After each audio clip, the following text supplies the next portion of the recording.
myself scrolling on garbage. Imagine how these 14 and 15-year-old children are even being raised. Just scrolling through these social media algorithms, which are deliberately designed to poison their mind. And they're going to school, they're being fed absolute garbage, and they have no religious connotations, no God, and no family unit. They're just a mess. And then we look at, like I said, every metric in which you can measure the health of a society, the crime rate and the cost of living, basic things, traffic, anything you can measure, the West is falling off a cliff. So it's like, how do you fix all of that? So I decided to move to Eastern Europe, and I had a very good time here, and I was treated very well, and it's a very safe place. And then Eastern Europe, which is where we are now, preserves its culture via religion, and they have some other societal, what's the word I'm looking for? Traditions, which certainly preserve the culture better. It's a slower decline. So I felt like this might be a good place to live.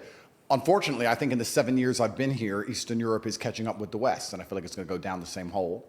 So I'm going to have to move again. But when I moved here 7 years ago, it just felt like a safer place, felt like a nicer place, and decided to leave. I don't see what America or England or the West has for people anymore. Okay, question. Do you think that this generation is more evil than the past generations? I don't think they're evil. I think they're lost, and I think they're misguided. And I think we're now living in a culture where I'm a full-grown man. I'm 36 years old. So I decided to move to Eastern Europe, and I had a very good time here, and I was treated very well, and it's a very safe place. And it's a beautiful country.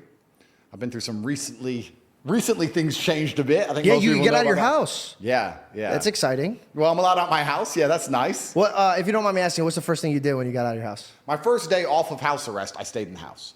That's fucking weird, man. I know, but it was a sign of resistance. Oh, you wanted to prove that you could keep going. Yeah, that's right. I feel like you're flexing all the time. Like, is there like if I was on house arrest, who the fuck are you flexing for? Just leave. And anything, you could have lied and be like, no, I stayed for an extra